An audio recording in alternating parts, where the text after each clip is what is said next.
자, 마지막 한 시간 달려볼까요? 달립시다. 대한민국 임시정부 하겠습니다. 총 3개가 만들었다고 그랬죠.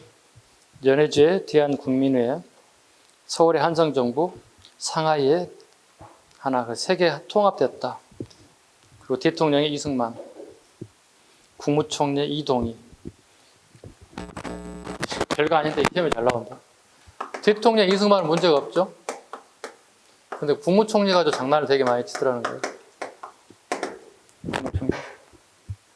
이동희. 이 사람은 되게 많이 장난치는 거예요. 장난치는 게 이 사람을 장난하게 비슷한 이름 갖다 썼다.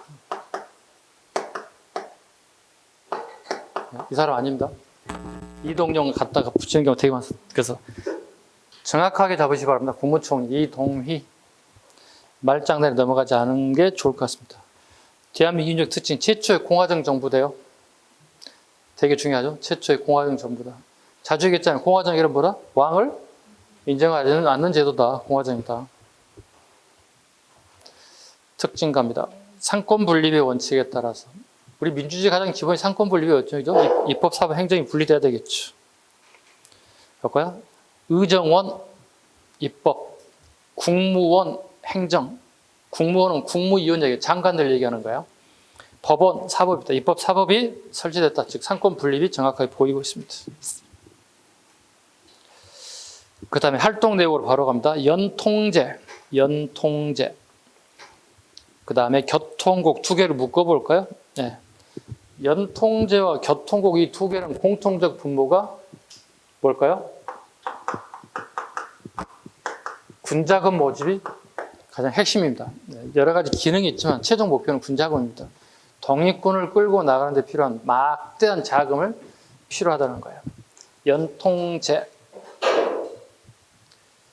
독립공채를 발행하기도 했다. 독립공채 밑줄 긋습니다. 독립공채를 발행하기도 했다. 현 우리 정부는 돈이 없습니다. 저는 종이 하나를 팔겠습니다. 100만 원에 사시기 바랍니다. 훗날 우리가 독립이 된다면 그 상하는 원금과 이자를 드리겠습니다. 이게 공채입니다. 여러분 공채를 한번 겪어본 사람이 있나요? 난 공채를 한번 사거나 팔아본 적이 있다. 한 번도 없으세요? 없어요? 그렇구나. 선생님을 사본 적이 있습니다. 선생님 30대쯤 돼가지고 돈을 좀 벌기 시작하니까 주식을 한번 해야 돼서 그래서 증권사에 갔어요. 갔는데 그때 당시 대신증권입니다.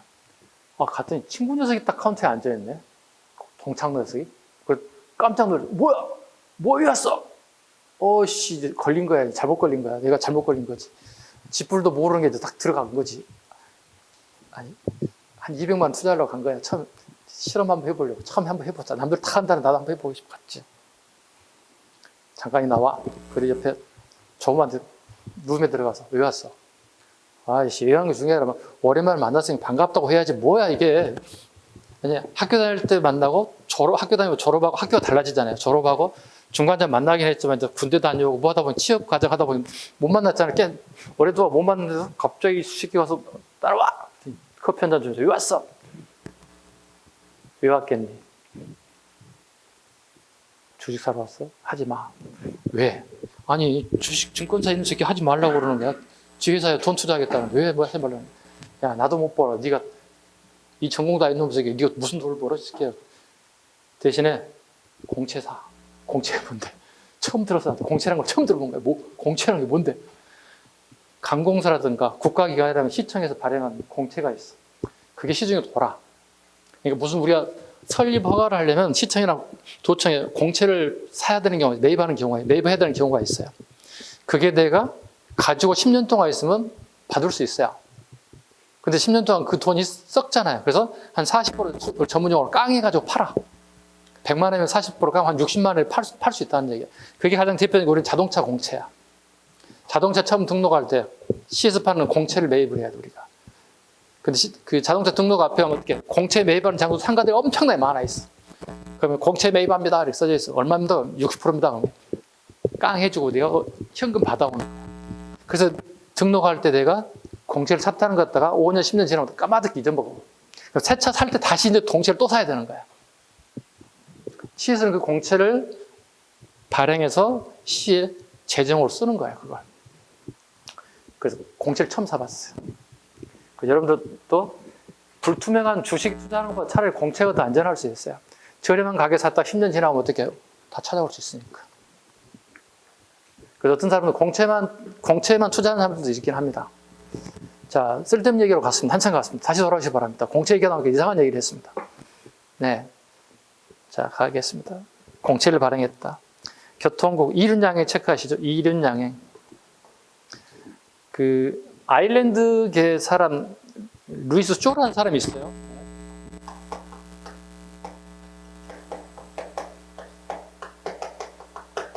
네.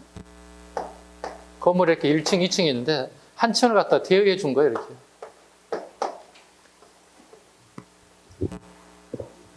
여기가 교통국이 되는 거예요. 그리고 여기서 정보 수집, 분석, 교환, 연락 업무 등을 하게 되었다. 비밀 조직이죠. 도대체 이 사람은 왜 이거 빌려줬을까요? 아일랜드라고 그랬잖아요. 이 나라도 영국의 식민지예요. 식민지에 대해 해당되는 나라를 누구보다 식민지 사정을 잘하는 사람이에요. 같은 동병상련의 처럼 있는 나라야. 두 개 나라 다. 그러다 보면 자기 나라에 생각을 하니까 얘네도 되게 불쌍하게 되니까 얘를 하나요? 건물의 일부분을 빌려주기 시작한 거예요. 그래서 여기서 교통공업 분자금을 모집하는 역할을 하게 되었다.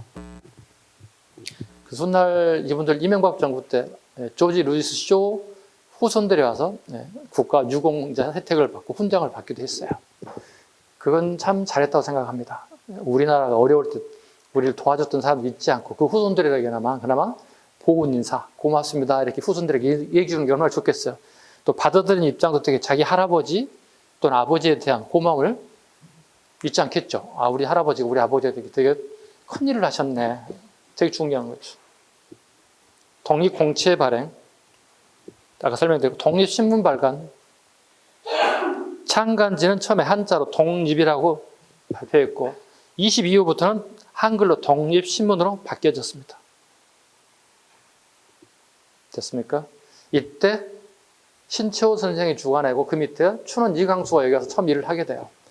춘원 이강수가 일본에 유학 도중에 학기를 다 마치지 못하고 건너옵니다.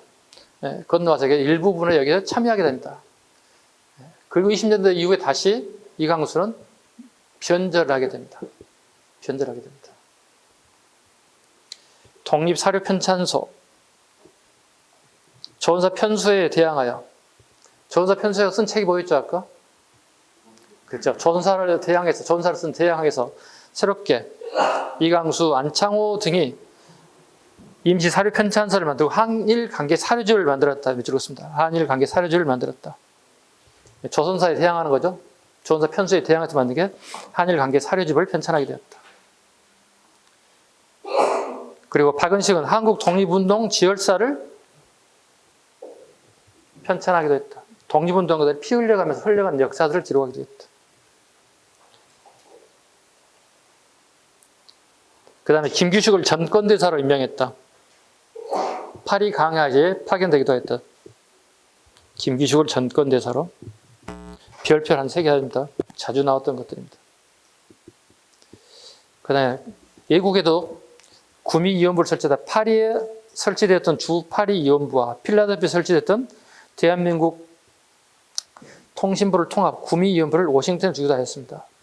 워싱턴, 필라델피아, 파리 밑줄을 이거랍니다. 가끔 도시 이름을 가끔 말장난치는 경우가 있습니다.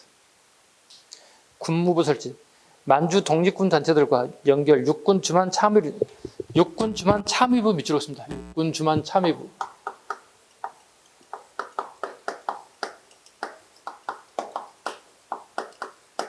참의를 결성했다. 지금 이 단어 하나만 가지고는 저하고 독립운동을 끝나지 않는 사람은 되게 어려운 단어 중에 하나예요. 육군 주만 참의가 도대체 뭡니까, 선생님? 자, 나중에 하겠지만 짧게 설명할게. 보세요. 짧게, 아주 짧게.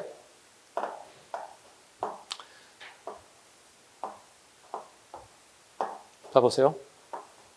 우리 독립운동 이렇게 구성되어 있잖아요. 무장 투쟁하신 분들이, 그죠? 그럼 여러분들 일본인이라면 무장 투쟁하는 애들 가만 둘까, 안 둘까? 안 두지. 소탕하려고 어떻게 군사를 엄청 끌고 오겠지. 이렇게 진압하려고 올 거 아니야. 그럼 요놈들이 되게 우와! 하고 도망갔다고. 어디로? 스보보드니. 러시아 말로 스보보드니. 또는 발음상에 약간 스바보든이라고도 할 수도 있어요. 상관없어요. 이걸 우리말로 하면 자유라는 뜻이 되는 거예요. 그래서 우리가 자유시라고 의역을 하게 되는 거예요. 갔는데 이걸 자유시 참변이라고 불러요. 우리 독립운동가 60에서 70%가 희생돼요. 오케이? 그리고 거기 있으면 다 죽겠지. 그럼 어떻게 해야 돼? 튀어야지. 튀는 방법을 더 위로 올라갈 수가 없어요. 끝에야 여기가. 그잖아. 러시아의 끝 동네잖아. 그럼 다시 남쪽으로 다시 내려와야 돼. 얘들이 다시 남쪽으로 쭉 다시 내려와서 하나, 둘, 세 개 이렇게 쪼개진다고. 뭐가?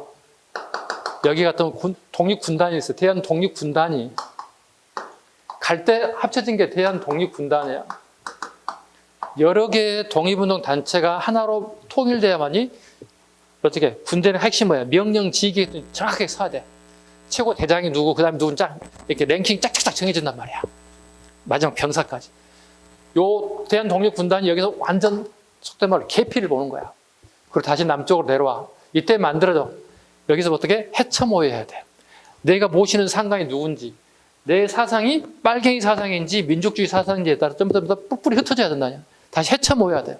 자, 여기가 참의부, 여기가 정의부, 여기가 신민부야. 이걸 3부라 불러. 3부는 각자의 정부 기능을 다 가지고 있어. 여기가 참의부야. 자, 여기가 상하이야. 봐봐. 정부가 있으면 뭐가 있어야 돼? 정부를 지키는 뭐가 있어야 돼? 군이 있어야 돼. 우리 대한민국 육군이 있잖아. 공군도 있잖아. 해군도. 대한민국 국군이 있잖아. 통합해서. 우리나라를 지키는 부대는 대한민국 국군이에요. 자, 임시정부는 그래도 정부잖아. 임시라는 단어가 들어갔지만 정부는 정부잖아. 그럼 우리 상하 임시정부를 지키고 있는 우리 부대를 뭐로 만들 것인가? 요거야. 육군, 주만, 만주 지역에 있는 참의부를 우리 상위 임시정부의 주력 군대로 보겠습니다. 이런 뜻이야.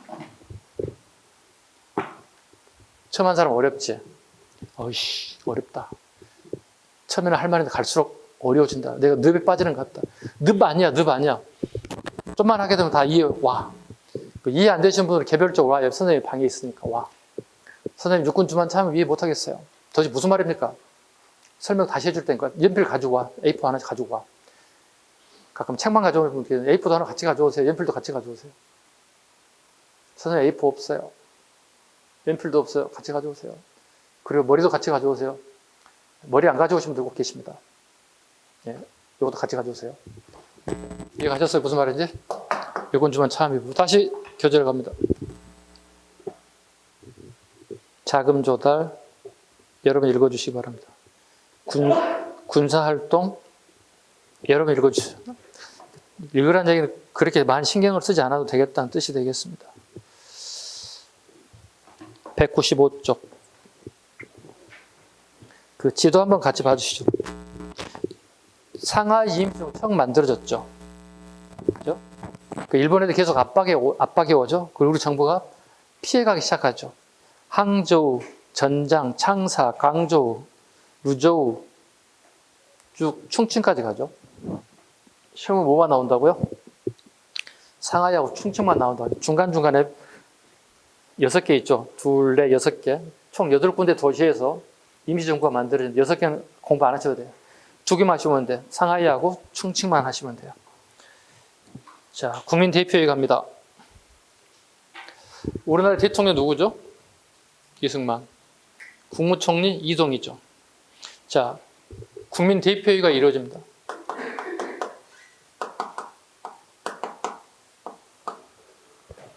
요즘이면 국회의원들이 요즘 말하면 국회에서 모여서 이승만 대통령을 탄핵했다는 뜻이에요. 당신 물러나. 조만할 때 물러나. 물러나야지만 탄핵할 거야. 그래서 3분의 2 이상의 의원수의 찬성으로 결국은 이승만 대통령은 탄핵됐습니다. 탄핵된 이유를 알아야 되겠죠. 이유가 뭐죠? 아까 이미 설명드렸는데요. 국가의 운영 방식을 어디에 의지하고 있는 거죠? 이승만 대통령이요? 어디에 의지하고 있냐고요? 국제기구의 이임 통치를 주장하잖아요.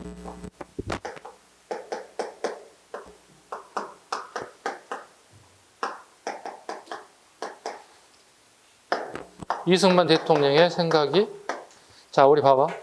1차 세계대전 이후에 파리를 중심으로 해서 승전국 중심으로 만든 게 이 국제기구예요. 요즘에 유엔이라는 단어가 있는데 그 유엔은 훨씬 전 얘기하는 거야. 1918년에 전쟁에 승리하고 난 다음에 만든 단체 국제기구예요, 이게. 그래서 베르사유에서 만난다고 그랬지, 아까. 그리고 이걸 베르사유 체제, 베르사유 시스템을 얘기하거든요. 처음 만들었던 기구가 베르사유를 중심으로 해서 승전국 중심으로 세계 질서를 끌고 나가겠다는 거예요. 국제기구의 이 힘, 맡길 임자입니다.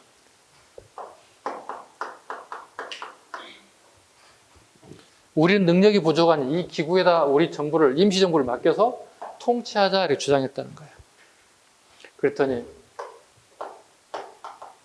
세계파로 나뉘어졌대요. 창조파, 개조파 또는 현상유지파 또는 같은 말로 고수파라고 불러요. 고수한다. 여기 대표인 신채호 선생, 안창호 선생, 김구 선생, 나머지 빼고 대표 인사. 신채호 선생 뭐라고 그랬다고 그랬지 아까?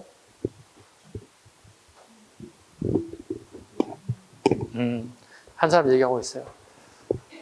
이한용은 나라를 팔아먹어서 나쁜 놈이다. 그런데 없는 나라, 솔직히 말하자면 없는 나라잖아. 남의 나라에 임시정부를 만드는 나라잖아요. 없는 나라를 팔아먹은 이임 통치를 주장한 이승만은 더 나쁜 놈이다. 뭐가 된 용법을 알겠잖아. 이한용은 나쁜 놈이다. 왜? 나라를 팔아먹었으니까. 근데 아예 없는 나라를 팔아먹은 누구는 더 나쁜 놈이다? 더 나쁜 놈이다. 이승만 더 나쁜 놈이라고 주장했다는 거예요. 그래서 요즘 말씀 국회의원들이 다 모여서 자를 것인지 탄핵할 건지 말 건지 결정하게 됐다는 얘기죠. 이때 안창호는 나쁜 부분만 도려내서 바꿔서 개조니까, 그죠? 필요한 부분만 도려내고 그대로 쓰자고 주장하는 사람이에요. 여기는 아예 말도 안 된다. 아니, 통째로 다 바꿔야 한다. 창조니까. 뜻 그대로. 고수파, 현상, 유지파, 김구수는 괜찮은 것 같은데 굳이 뭘 꼭 바꾸려고 하지? 결과적으로 신채호 떠나게 되고 안창호 떠나게 되고 김구만 남게 돼. 그리고 이승만은 탄핵돼. 그 이승만 정부는 탄핵되고 잘렸어. 그러면 이 임시정부 누가 끌고 나가야 되는 거야? 괜찮은데 하신 분 누구야 지금? 그래서 김구 선생 중심으로 임시정부가 끌고 나가게 되는 거 이때부터. 이해 가셨죠? 네, 충분히.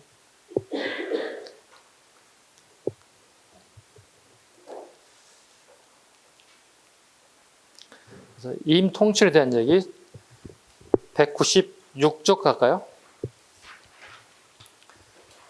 창조파, 개조파, 현상유지파 밑줄 하나 쭉쭉 그어주세요. 네, 창조파, 개조파, 현상유지파. 임 통치론에 대한 방법으로 속된 말로 대통령이 탄핵됐습니다. 역시 우리 공화당 정부 같지 않습니까? 왕정 국가라면 있을 수 없는 일이죠. 그죠? 예, 공화당 정부이기 때문에 대통령 탄핵되죠. 그러니까 최초의 임시정부 대통령이 탄핵됐고, 또 우리 몇 해 전에 한 10년 지난 후에 벌써 또 우리 모 대통령이 탄핵돼서 자리를 물려줬던 기억도 우리의 아픈 역사가 있긴 합니다. 197쪽에 개헌 과정, 빈출. 1차, 2차, 3차, 4차, 5차, 빈출. 뭐가 나오든지 하여튼 나올 거야. 잘 나올 거야. 보겠습니다. 1차 개헌. 대통령 지도체제. 대통령 이승만, 국무총리. 이동희라고 그랬어요, 여기. 이동희. 이동영 아니야. 말장난 넘어가면 안 돼. 국민대표의 이승만 대통령의 이임 통치론을 비판. 결국은 탄핵됐습니다. 탄핵되고 대통령이 비어있잖아요. 그래서 박은식 2대 대통령으로 선출됩니다. 박은식이. 박은식이 할 일을 볼까? 내각 책임제로 개헌이에요. 내각 책임제로 개헌입니다. 이때 김구 선생은 국무령이었습니다. 국무령. 2차 개헌 갑니다. 국무령 중심의 내각 책임 지도제입니다. 국무령 중심의 내각 책임제. 국무령 밑줄 보시죠. 요즘 치면 국무총리급 정도라고 볼 수는 없는데 장관들의 가장 우두머리 정도 해당된다고 보시면 돼요. 국무령 중심의 내각 지도 책임제로 바뀌었습니다. 3차 개헌 별표 5개 갑니다. 국무위원 중심 집단 지도 체제입니다. 27년에 국무위원 중심으로 이루어진 집단 지도 체제. 김구, 이동영 이게 가장 오래된 조직 중에 하나입니다. 즉 김구 선생이 이때부터 44년까지 계속 끌고 나가는 체제입니다. 국무위원 중심에. 즉 장관입니다. 국무위원은 장관입니다. 자, 2차 개헌은 국무령이죠. 김구 선생이 끌고 나간 거죠. 그래서 3차는 어떻게죠? 국무위원이죠. 장관들 중심이에요. 이거 뭘까요? 자, 봐봐요. 1927년이 되면 임시정부의 장관과 요직 인사들이 각자 생각이 다 달라졌어요. 하나의 생각에서 하나씩 다 달라졌어요. 나는 안 맞는 것 같아. 임시정부가 코드가 안 맞는 것 같아. 나는 떠나야 될 것 같아. 어제도 우리 친구 떠났는데 나도 오늘 떠나야 되겠어. 그걸 김구 선생이 간파해. 아니, 사람도 없는데 임시정부에 사람이라도 있어야 할 거 아니야. 그래서 내일 떠나신다고 하셨죠? 가지 마세요. 내일 제가 법무장관을 임명할 거예요. 우리 사람 못 떠나잖아요. 떠나신다고요? 내일 재정부 장관 임명할게. 떠나지 마세요. 그래서 봐보세요. 3차 개헌 27년에 국무위원 중에 집단 지도체예요. 그러니까 장관들을 막 임명해 주는 거야. 장관들에게 힘을 실어주기 시작하는 거예요. 책임과 힘을 실어주는 이게 국무위원 중심이에요. 3차 개헌이 1927년이거든요. 이게 잘 나오는 이유. 국무위원은 장관을 얘기합니다. 장관들이 주무셔서 임시정부 끌고 나가는 체제라는 거예요. 27년이 되게 중요하죠. 왜 중요할까? 이렇게 설명을 할까요? 사료 양식을 빌려서. 대한민국 임시정부는 3차 개헌을 통해서 국무위원 중심체제로 변화가 이루어졌습니다. 이 시기에 대한 사실을 가장 옳은 거 이렇게 물어본단 말이에요. 이거 안 하고 죽겠는데, 그럼 이걸 핵심이죠. 27년 우리가 뭐가 있는지 물어본다는 거예요.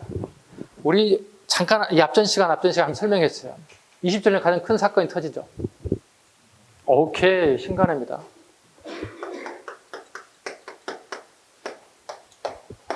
기억나셔야 돼요, 이거. 신민회하고 신간에 되게 잘 나온다고 그랬잖아요.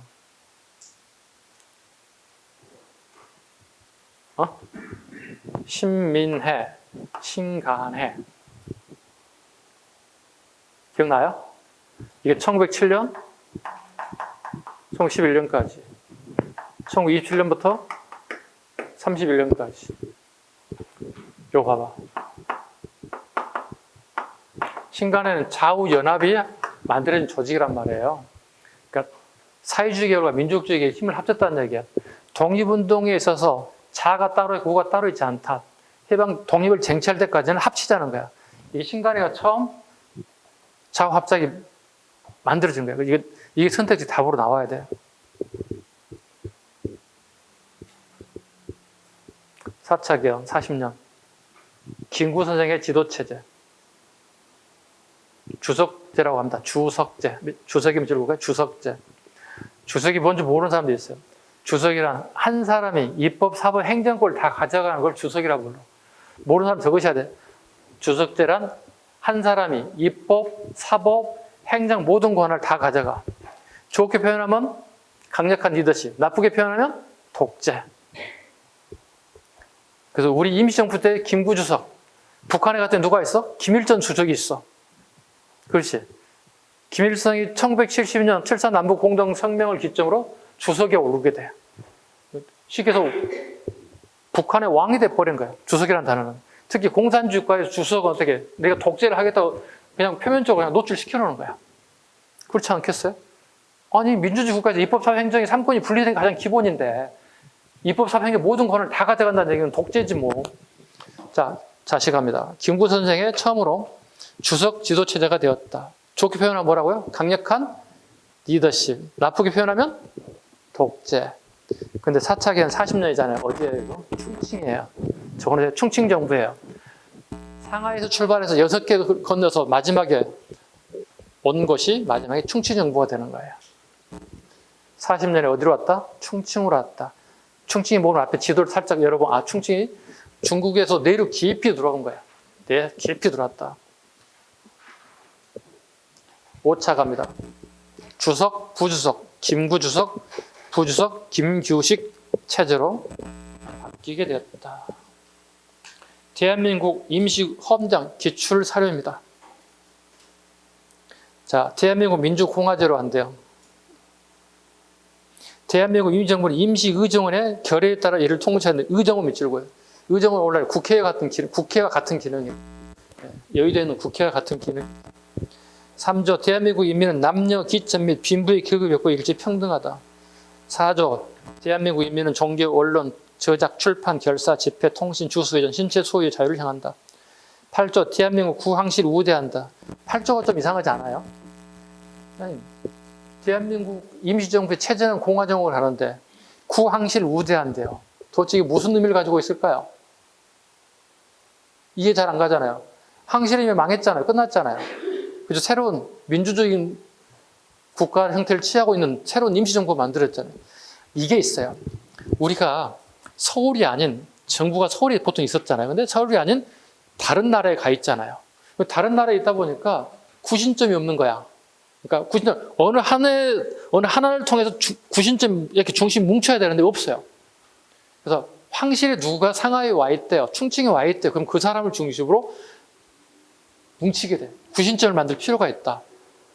그래서 우리 임시정부, 연해주도 마찬가지고 상하이도 마찬가지고 왕실에 왕자들 있죠.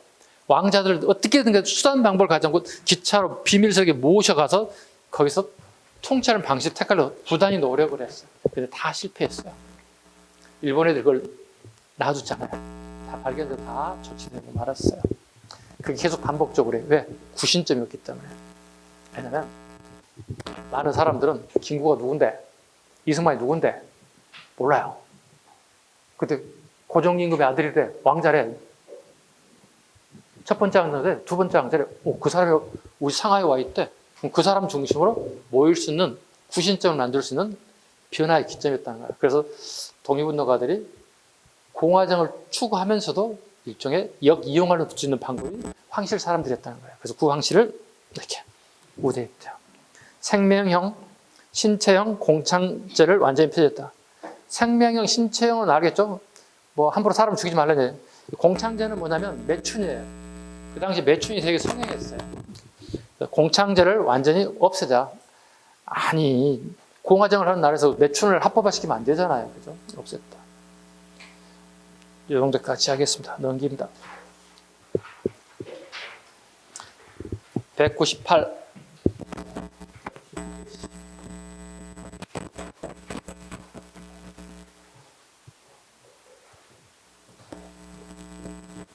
지금 속도 따라올 수 있죠, 여러분들? 그죠? 따라올 만하죠, 아직은? 그렇게 어렵지 않잖아요.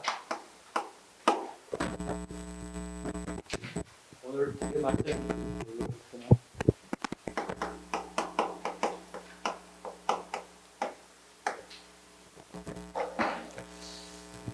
자, 첫 번째 실력 양성 운동, 물산 장려 운동 갑니다.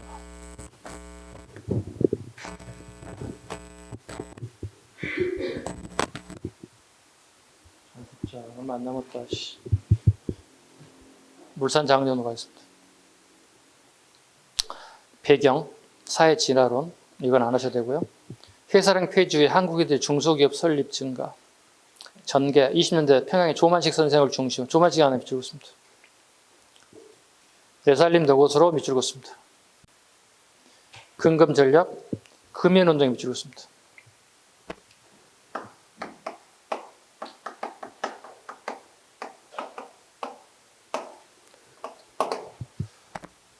그 1920년대가 되면은요,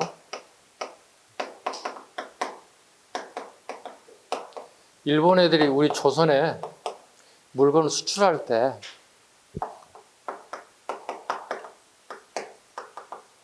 관서를 철폐하려고 하는 느낌이 왔어요. 아까도 잠깐 언급드렸잖아요. 같은 물건인데 퀄리티가 더 좋은데 가격이 훨씬 더 싸게 팔아요. 쉽게 해서 여러분이 자주 입는 나이키나 아디다스 옷을 입고 있는데 시장에서 파는 옷과 똑같은데 브랜드가 나이키나 아디다스가 붙어 있어요. 똑같은 가격이라면 뭘 사겠습니까? 브랜드 있는 거 사겠죠? 그렇잖아요. 퀄리티가 있는 걸 사겠죠. 봐요. 관세를 철폐할 조짐이 보인다면 우리나라 공장에서 만들었던 물건들은 어떻게 되는 거예요? 다 쓰레기가 되는 거예요. 판매가 될 수가 없는 거예요. 얘기했잖아요. 옛날에 우리 선조들의 생각과 지금 우리 21세기 사는 여러분과 저의 머리는 똑같다고, 생각이 같다고. 좋은 물건 싸게 사고 싶은 게 똑같은 그 당시 심리라고. 그럼 뭐 해야 돼? 우리 공장 다 망하잖아요. 회사 다 망하잖아요. 그래서 할 수 있는 게 뭐야? 우리가 만든 거 우리가 사용합시다 하는 물산 장려원 등이 평양의 조만식을 중심으로 꼭 지명 가지고 말장난칩니다. 평양의 조만식을 중심으로 누가? 기업인들도 참여하겠지. 왜? 자기 물건 사달라고 하는데. 그런데 문제는 전 국민이, 시험에 이렇게 전 국민이 참여했대요. 동의할까요? 아니, 우리 21세기도 전 국민이 참여하지 않지. 무슨 운동 주도하면은, 그죠? 나는 싫은데? 나는 하기 싫은데? 그잖아요. 그러면 전 국민이 참여하게 됐다. 이런 지문이 나오면 틀리게 되겠죠. 전 국민이 참여하게 됐다. X. 어떤 사람이 반대할까요? 우리는 1919년을 3.1 운동을 기점으로 해외에서 우리나라에 무슨 사상이 들어왔다고요? 새로운 이데올로기? 사회주의 사상이 유입됐다고요. 1919년 3월 1일 기점으로 우리나라에 사회주의 사상이 유입되기 시작했다고요.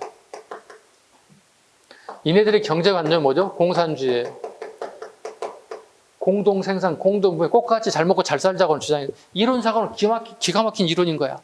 그런데 우리는 그 당시에 모순점을 발견하지 못했게 돼야 상당수의 젊은 지식인들이 홀딱 이제 다 넘어갔다. 빠져가지고. 왜? 지수상으로 좋잖아요. 공동생산, 누구나 다 잘 먹고 잘 살자고 내놓으니까 되게 단순한 게 좋은 것 같지만은 이게 아니잖아요. 이론상에 좋은 것들은 항상 문제가 발생하거든요. 다 넘어갔어요, 이렇게. 결국 누가 반대할 거야? 이한시들이 반대한다. 이한시들은 찬성한다, 반대한다? 반대. 왜? 일부 기업이면 떼돈 번다고 생각한다는 거예요. 우리는 반대합니다. 참여하지 않습니다. 이렇게. 태클을 걸지 마라고 하는 노래가 있는데 태클을 계속 걸고 있어, 이제부터. 전개, 내살림 내것으로 9월에 국산품 애용 호소, 근금 전략, 생활 개선, 금주, 금연. 네. 운동을 벌였다. 일제 타협하는 모습을 보이기도 했고요. 일부는 상품 가격이 상승됐고 사회주의자들의 비판. 결국은 이 운동은 실패하고 말았습니다. 실패입니다. 그러시면 잘 나오는 게 뭐죠? 취지 자체가 되게 좋죠. 그죠? 우리 기업들을 살리려고 하는 운동이니까. 밀립대학 설립운동 갑니다. 빈출입니다. 잘 나옵니다. 통상 우리가 학교 다니다 보면 국립대학교, 사립대학교에 되게 인식이 되게 많이 있죠. 근데 갑작스럽게 밀립대학이라는 단어가 나오게 되면 어떻게 되죠? 되게 낯설죠? 그죠? 우리 끊임없이 대학을 만들고 싶어 하죠? 그죠? 즉, 인문학을 만들고 싶어 하죠. 인문학을 교육받고 싶어 하잖아요. 철학도 받고 싶고, 국어도 공부하고 싶고, 사회도 공부하고 싶고, 역사도 공부하고 싶고. 되게 다양한 인문학을 공부하고 싶은데 조선인은 단순한 기술만 통해서 단순 논문을 하라는 얘기, 생각하지 말라는 얘기 하잖아요. 왜? 인문학은 생각해야 되는 학문이거든요. 그죠? 근데 우리나라 사람들 어떻게? 우리도 만들고 싶어요. 그러면 니네들이 학교 안 만들면 우리가 만들겠습니다. 우리 국민들이 하나씩 다 이런 식 내면 충분히 1200만 원 모을 수 있습니다. 밀립대 설립운동이 추진되었다. 우리 인재를 우리가 만들어 보겠다. 설립해 줄까요? 설립하지 않습니다. 거기 밑줄을 하나 그으세요. 한 민족이 한 사람, 이런 식 쭉 밑줄 그으세요.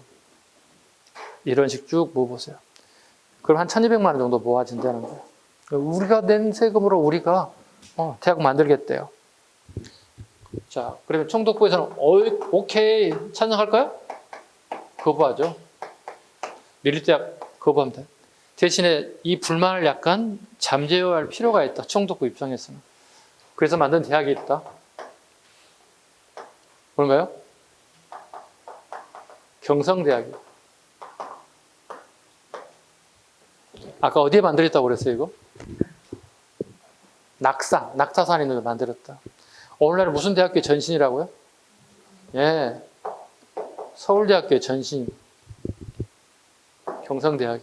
근데 여기는 우리나라인들만, 조선인만 가는 게 아니라 일본인들과 같이 공부했던 거예요. 숫자적으로 조선인이 더 적었어요. 훨씬 더 적었어요. 뭐 여러 설에 따라 7대 3 정도, 6대 4까지 되게 일본인 학생 수가 훨씬 더 많았다는 겁니다.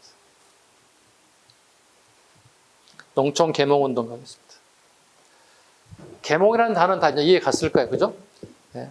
좀 배운 사람이 자기 고향에 가가지고 농업 기술을 막 전수해주는, 여러 사람에게 이익을 볼 수 있는 걸 운동하기 시작합니다. 자, 1920년 초에 계량 서당, 야학, 강수서 등의 전개. 조선일보가 주도하여 아는 것이 힘, 배워야 한다. 밑줄 그으시고 별표 쭉 그으시기 바랍니다. 한글 보고 운동입니다. 아는 것이 힘, 배워야 한다. 동아일보 주제로 부나로도 운동. 러시아 말이죠. 민중 속으라는 뜻이죠. 내가 배운 지식을 여러분 고향에 가서 농촌에 좀 같이 전파시켜 주세요. 이걸 부나로도 운동이라 합니다. 농촌 계몽운동. 아는 것이 배워야 합니다. 한글 보급 운동. 이 대표적인 소설이 뭐죠? 시문의 상록수 같은 소설이 이런 내용들이에요. 남녀가 같이 학교 다니다가 남자친구가 고향에 내려가서 야학도 만들고 동네 한글도 가르치고 아이들이 막 가르쳐. 그런데 병이 나서 죽어버려. 그래서 그 소식을 듣고 나중에 애인이 그 남자친구 고향에 가서 꼭 같이 그 일을 같이 하게 돼. 아주 그 당시에 어떤 그 한글 보급 운동, 그다음에 부나로 운동을 가장 잘 실천하는 대표적인 소설이 시문의 상록수입니다. 네. 1920년대에 농촌 계몽 운동이 가장 대표적인 소설적 시문의 상록수입니다. 예를 들어 설명했는데 시험에 나오면 여러분들 곤란할 수 있어야 됩니다. 문맹 퇴치 운동. 문맹, 글을 읽지 못한다는 얘기죠. 우리 컴맹이라는 얘기 많이 들어봤기 때문에 우리 컴퓨터 못 하시는 분들 컴맹이라는 얘기 옛날에 많이 썼죠. 지금이야 컴맹은 거의 없죠. 모든 사람 다 컴퓨터 능충능란하지는 않더라도 다 다룰 수는 있거든요. 네, 문맹 퇴치 운동이 이 시기에 같이 벌어졌다. 오른쪽 민족협동전선, 사회주의 사상립, 60만세 운동.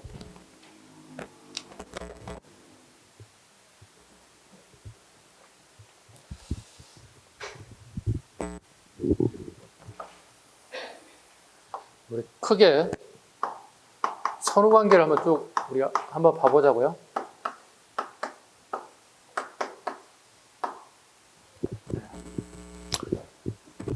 그냥 흐름 같이 보시면 돼요.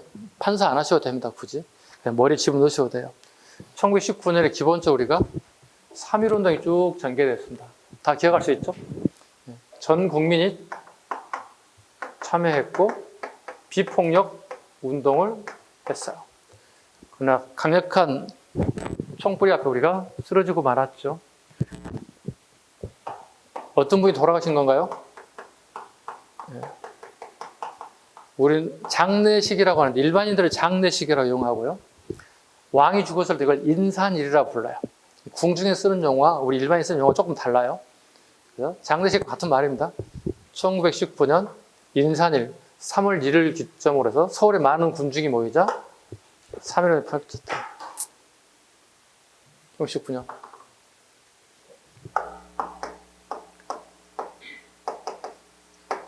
뒤에 나올 건데요. 23년에 조선 형평사 운동이 발생하죠. 경상남도 진주 지방을 중심으로 진주지방을 중심으로. 백정들이 들고 일어섭니다. 이게 중요한 이유는요. 우리 앞전에 갑오개혁을 한번 설명드렸어요. 1894년에 갑오개혁을 기점으로 우리 신분제는 없어졌잖아요. 해방됐잖아요. 그죠? 그럼에도 불구하고 봐봐. 구입산 이사는 약 30년도 채 안 됐잖아요. 30년 정도 된 기간에 우리 신분제 해방돼서 모든 사람이 평등하다고 생각했는데 아직까지도 사회 처벌에는 백정에 대한 차별 인식이 그대로 남아있더라는 거야. 학교 출석부 갔더니 도안이라고 해가지고 학생들 놀림감이 된다든가 목욕탕이라든가 이발소라든가 교회 예배 드릴 때까지도 하물며 차별을 주더라는 거죠. 그래서 백정들이 들고 일어난 게 이걸 형평사 운동이라 불러요. 근데 이게 진주만의 문제가 아니라 전국에 있는 모든 백정들이 똑같은 조건이었다는 거예요. 그래서 형평사들이 조직을 만들어 강력하게 저항 운동이 23년입니다. 이것도 마찬가지 사회주의의 영향을 받았다 보시면 돼요. 왜? 사회주의는 평등을 주장해요. 평등을. 모든 사람이 평등하다. 그렇다고 선생님 민주주의가 평등을 주장하죠. 평등하죠. 네. 어떤 부당함에 대해서 항거하기 시작했다. 내가 의식화되기 시작했다. 의식을 가져가기 시작했다는 거야. 누군가가 나에게 부당한 명령이나 지시에 대해서 내가 항거할 수 있는.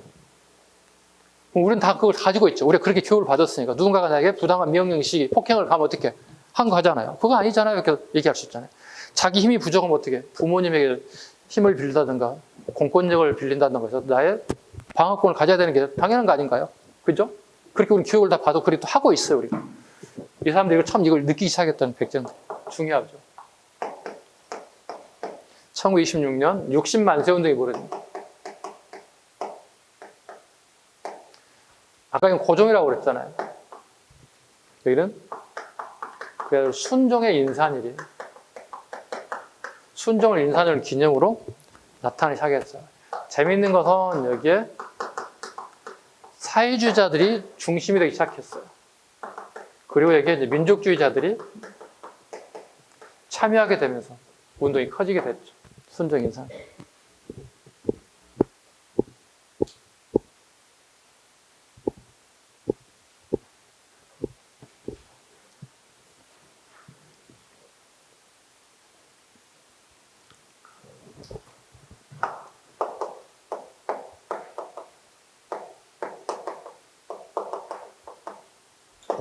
(26년에) 정우의 선언이 있습니다. 정우의 선언이 있습니다.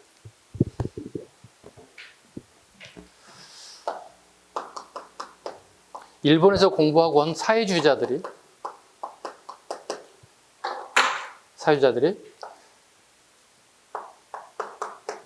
민족주의자들과 힘을 합쳐도 된다고 인정 또는 허락하게 된 게 정우의 선언이라 불러요. 독립운동 방향이 두 갈래가 있다. 민족주의 계열 하나, 사회주의 계열이 하나 따로따로 놀고 있더라는 거예요. 근데 두 개의 조직이 힘을 합쳐서 같이 가도 괜찮겠다. 인정해주고 허락해주는 걸 우리는 정우의 선언이라 불러요. 그 결과가 나타난 게 1927년 우리 아까 배웠던 신간회예요. 신간회. 아까 신민회는 비밀 조직이라고 그랬죠. 비밀 조직이 어떻게, 신민회는 어떻게 책방에서 만나고 도자기 상에 가서 비밀스럽게 저기요 김동지 내일 탑골공원에서 만나요. 그때 뭐 3.1 독립선언을 할 거예요. 막 이렇게 비밀스럽게 만났다는 거야. 이게 뭐죠? 오픈된 조직, 공개된 조직이에요. 총독부가 다 알아요. 비밀된 조직이에요. 신간회는. 그럼 신간회는 어떤 조직일까요? 사회주의 계열과 민족주의 계열이 힘을 합치는 결합이에요. 이게 신간회예요. 그럼 우리 시험에 잘 나온 신간회는 뭐가 있을까요? 일단 기본적으로 연도를 아는 게 되죠. 31년까지 공전했던 조직이에요. 시험에 잘 나오는 거 이겁니다. 우리 1931년에 강주 학생 운동이 벌어집니다.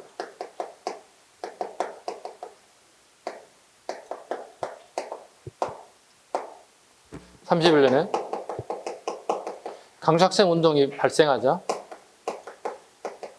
신간회에서 조사단을 파견해요.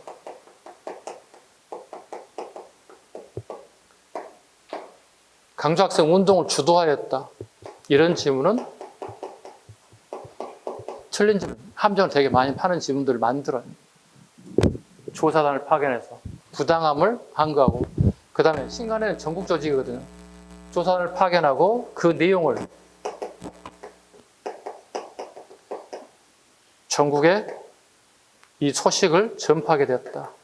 마찬가지로 강주만의 문제가 아니라 전국의 모든 지역도 똑같은 이와 같은 고민거리를 가지고 있더라. 그래서 전국의 모든 신간의 조직을 통해서 정보들을 공유하기 시작하고 많은 사람들이 알려지게 되었다. 31년, 아까 방금 강주 학생 항일운동. 여기는 나주에서 강주까지 이렇게 통학하는 학생들이 있죠. 통학생들. 기차 통학이죠. 기차를 통해서.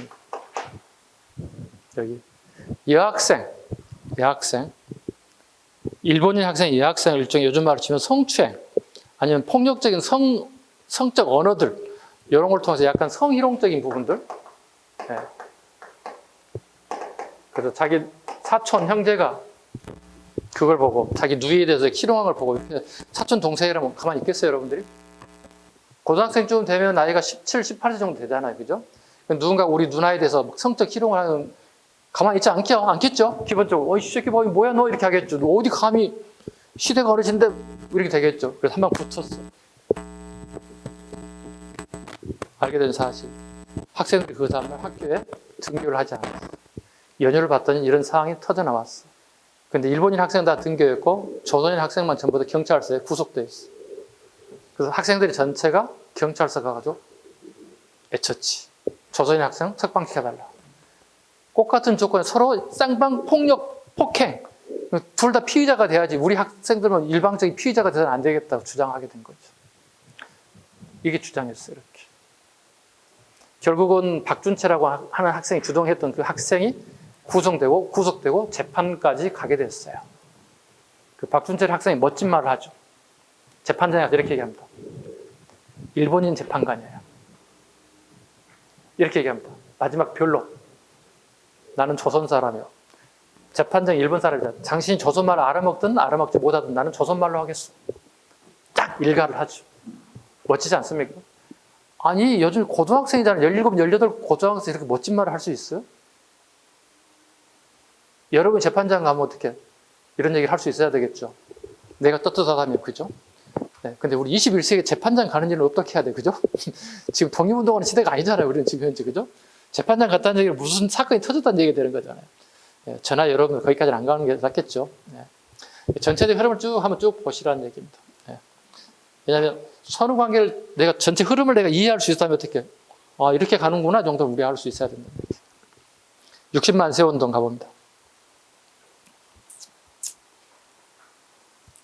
기본적인 설명, 거기 권오설 밑줄고요. 권오설 나올 수 있어.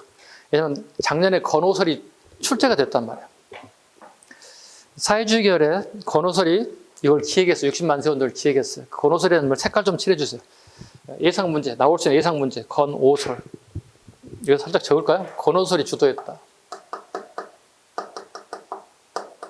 사회주의 계열의 권오설이 주도하게 되었다. 한등급이 기출됐다는 공모에 나올 수 있겠다. 경문갑니다. 조선민중화 우리 철천지 원수는 자본 제국주의 일본이다. 2천만 동포의 죽음을 각오하고 싸우자. 만세 조선 독립 만세. 일본 제국주의 타도 토지는 농민에게 8시간 노동제. 우리 교육은 우리 손에 갑시다. 신간에 갑니다. 자, 신간에가 1932년에 해체됩니다. 해체는 코민테른의 태제라고 합니다. 해체된 이유는 코민테른 해체. 해체된 것은 총독부가 해체한 것 아니라는 사실을 기억해야 돼요. 여기는 다 총독부가 손을 댔지만 여기는 총독부가 손댄 게 아니라는 사실. 코민테른이 태제란 말은 명령했다는 뜻이에요. 우리말로 의역하게 되면.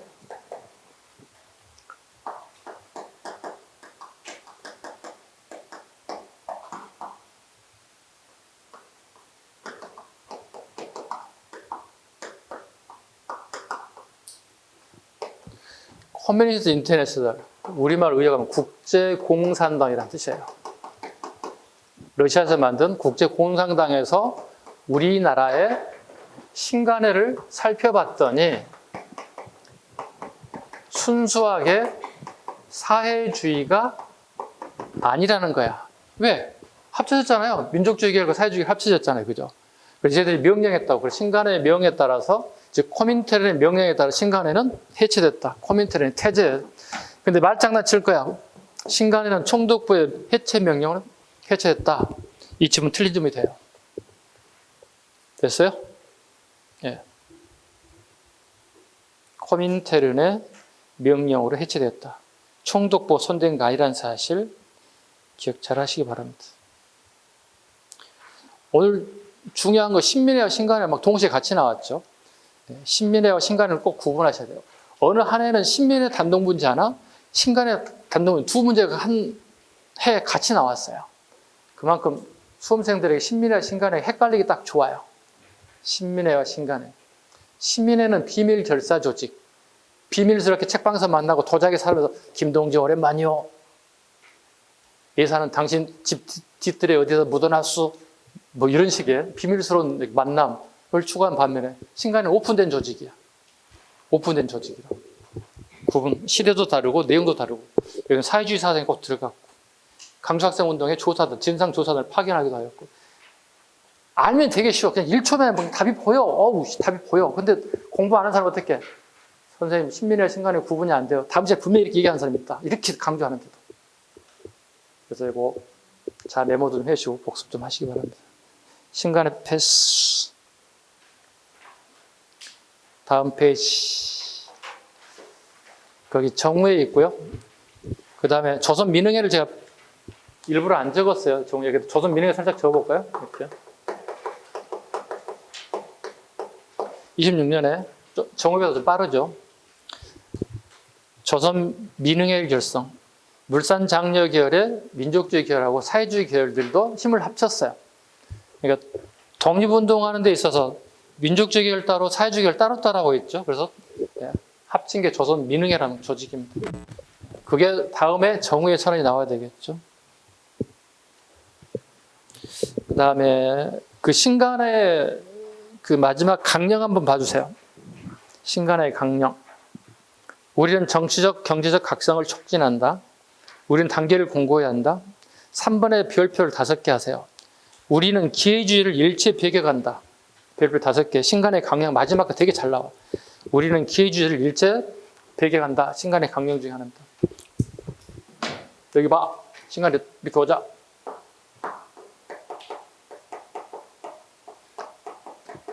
그 말을 순화해서 배격이야. 직설적 표현은 기회주의자 내 손에 걸리면 죽는다 이런 뜻이에요. 누가 기회주의자죠? 그렇지. 이강수 같은 사람들이 얘기하는 거예요. 그러니까 민족운동하다 갑자기 노선을 바꾼 사람들 있지. 이강수, 뭐 채린, 기타 등등 그 당시에 지식인들이 있어요. 그러니까 그 당시에 어떻게 보면 부잣집 아들내미들로서 교육도 많이 받고 아버지 유산도 많이 받았던 사람들 부자들이 있다고. 그러니까 정신 불편하고 몸 불편하지 않게 편하게 살겠다는 거예요. 친이라면 편하잖아요. 그렇잖아요. 이런 사람들을 기회주의라고 본다니요. 기회주의자 일치 배격했다는 거예요. 그래서 좋게 표현해 기회주의자지 내 손에 걸리면 너 죽는다 이런 뜻이에요. 너 걸리지 마. 안 걸리게 되는 상체계를 보고 있다는 거죠. 이렇게. 그 다음에 그 후에 최근에 자주 나오는 야 남자들만 하냐 우리 여자도 해야지. 그 여성들 조직이 근우회예요. 대표적인 김한란 등이 조직했대요. 김한란 등이 조직, 자구합작, 신간의 자매단체, 기관지 근우 밑줄 잡지입니다. 잡지. 기관지인 잡지체의 근우를 발행하기도 했대요. 근데 신간의 해체는 같이 이것도 똑같이 해체가 됩니다. 근데 김한란은 시험에 안 나올 겁니다. 독립운동사의 김한란은 괜찮은데 훗날 20년 후반이 되면 친일로 돌아서요. 그리고 해방된 전국의 초대 이하여대학교 초대 총장이 돼요. 이대생들에게 먹칠한 총장이에요. 먹칠한 총장이에요. 이대생들이 가장 좋아하지 않는 총장이 되겠죠. 초대 총장 김한란 박사. 시간이 어느덧 이렇게까지 왔네요. 우리 근현대사를 하다 보니까 되게 공부가 되게 양이 많아졌죠. 212페이지 강주 학생 항일 운동. 오늘 했던 부분은 이제 마무리 지어야 되니까. 강주 학생 운동 봐야 돼요. 경문 좀 봐주시기 바랍니다. 경문. 혹시 사료로 경문이 나올 수 있으니까.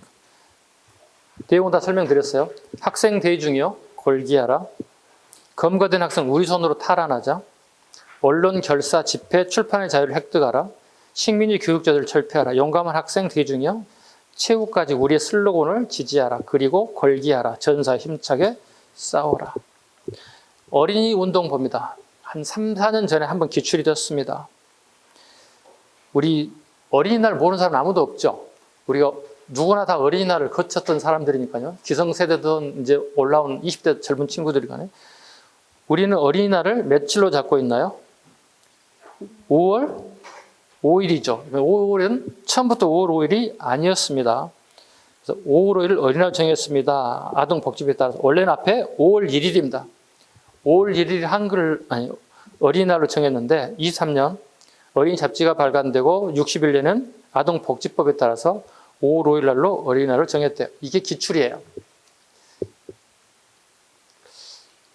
수업 시간에 했음에도 불구하고 틀리신 분들 꼭 계십니다. 그 다음에 오른쪽 형평사운동 봐주시기 바랍니다. 형평사운동. 체주만 봐보면 내용은 다 충분히 이해 갔습니다. 형평사운동의 사료 봐주시기 바랍니다. 공평은 사회의 근본이고 애정은 인류의 본령이다. 그런 거로 아 등은 계급을 타파하고 모욕적 칭호를 폐지하여 교육을 장려 참다운 인간이 되는 것을 기하는 것은 본사의 주지이다. 지금까지 어떠한 지위 어떤 압박을 받아왔던가 이 문제를 선결하는 것이 아 등의 급선무이고 아 등은 오늘날이라는 뜻입니다. 오늘날의 급선무이고 오늘의 급선무이고 설정하는 것은 정확한 것이다. 비하고 천하의 굴한 자는 누구였던가? 아, 그것은 아 등의 백정이 아니었던가? 다음 페이지 214페이지 형평사 포스터 한번 봐주시기 바랍니다. 형평사 포스터. 이 포스터를 가지고 처음에 출제한 적이 있습니다. 그 다음 밑에 옥봉리 교회 한번 봐보시죠. 네, 그 당시 사진이고요. 가장 종교적으로 인정받은 게 교회였겠죠. 기독교 정시 뭐예요? 자유, 평등, 박애죠. 그죠? 기독교인이 아니어도 알 수 있죠. 자유, 평등, 박애잖아요. 그런데 백정들이 화를 내는 가장 결정적인 케이스가 이거예요. 기득권을 가진 양반들이 예배를 보는데 보통 11시쯤이면 예배를 하는데요. 백정들은 오후 시간으로 예배 시간을 달리해달라고 얘기합니다. 그때 백정들이 폭발합니다. 평등하지 않잖아요. 아니 입으로는 자유, 평등, 박애를 주장하는데 자유를 놓은 사람에게 누구는 모두 평등, 누구나 모두 사랑하자는 게 박애인데 박애 정신인데 다 사라져 버렸잖아요. 그래서 결정적으로 유일하게 나의 마지막 버팀목이 교회였던 거예요. 백정들에게는. 그런데 교회 갔던 예배 시간을 오전과 오후 백정을 따로 분리시키기 시작했어요. 빵 터지 폭발력이 커지는 거예요. 그래서 옥봉동 교회가 여기 실물 사진에 나와 있어요. 문명 퇴치 운동 동아일보 이미 설명드렸고요. 수양 동우회 한번 비춰볼까요? 안창호가 흥사단을 만들었는데요. 서울 지부가 만들어졌다. 서울 지부가 수양동우회라고 하는 조직이 하나 있더라. 정도까지만 하겠습니다. 네.